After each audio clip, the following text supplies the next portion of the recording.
Bonjour à tous. Alors aujourd'hui dans cette vidéo, je vais parler de pourquoi les entreprises locales doivent vraiment adapter leur stratégie de communication sur le web et particulièrement sur les réseaux sociaux en fonction de où est-ce qu'ils en sont dans leur entreprise. Euh, je vois beaucoup trop d'erreurs et de boîtes qui partent sur des communications qui sont adaptées à des grosses entreprises et avec beaucoup de budget et qui ont moins besoin de ressources sur investissement rapide. Et on se retrouve en fait avec des entreprises locales qui crament du budget dans des campagnes ou dans des tunnels marketing qui sont vraiment pas adaptés à leur taille d'entreprise. Donc c'est pour ça que je voulais aborder ce sujet dans cette vidéo. C'est vraiment le socle de tout. On commence par ça pour vraiment vous positionner par rapport au spectre de tout ce qu'on peut faire dans la publicité en ligne. Et il est vraiment important de définir ces points-là avant de commencer à créer sa stratégie. Donc, alors, parmi un des points les plus importants, déjà, il faut définir est-ce que on vend un service ou des marchandises.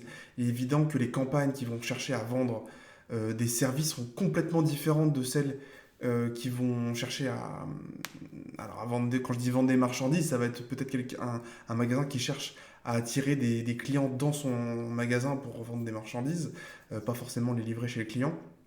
Mais à un niveau local, euh, déjà la construction, ne serait-ce que du contenu dans les publicités, va vraiment être totalement différente en fonction des deux.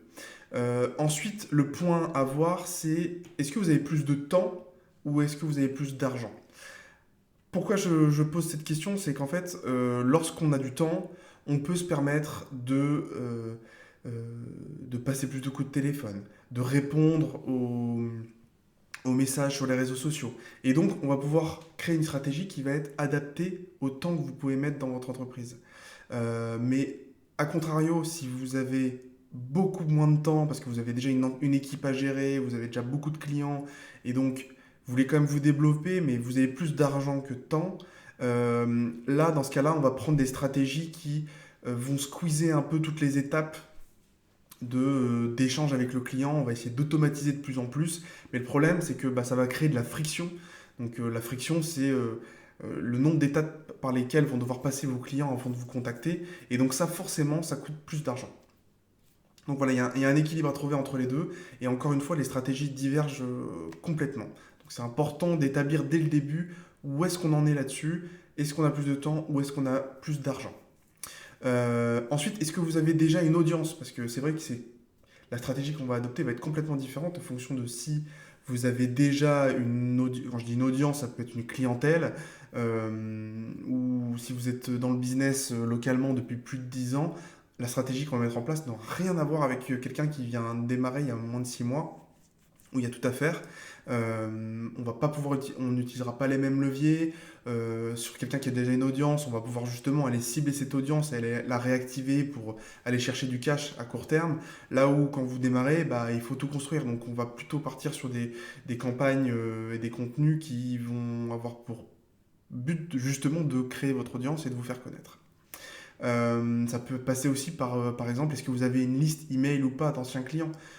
Quelqu'un qui commence n'aura pas de liste email, donc on va supprimer ce canal. D'ailleurs, j'en parlerai dans de prochaines vidéos pourquoi les listes email ne servent plus à grand chose aujourd'hui. Mais quelqu'un qui a déjà une base email, on va pouvoir faire des campagnes rapides en extrayant ces listes email, en les implantant dans des audiences sur les réseaux sociaux afin de s'adresser justement uniquement à ces gens-là. Pareil, ça peut aussi être une histoire de témoignage. Si vous avez des témoignages déjà à mettre en avant, c'est génial pour les campagnes. Et du coup, on va pouvoir orienter la stratégie marketing autour de ça, alors que si vous n'avez rien, il va falloir, dans un premier temps, plutôt proposer des campagnes publicitaires autour de la création de valeur, d'apporter de la valeur à vos clients, plutôt que de parler de vos success stories, parce que vous n'en avez pas forcément encore.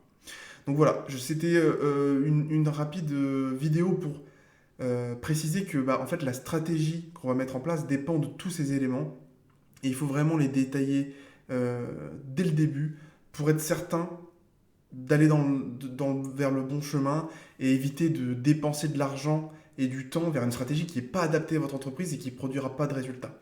Euh, et je terminerai là-dessus en disant que Une petite boîte qui vient de commencer, qui n'a pas beaucoup de trésorerie, elle ne peut pas se permettre de mettre en place des tunnels d'acquisition de clients automatisés de A à Z parce que ça va coûter beaucoup trop cher pour avoir un rendez-vous.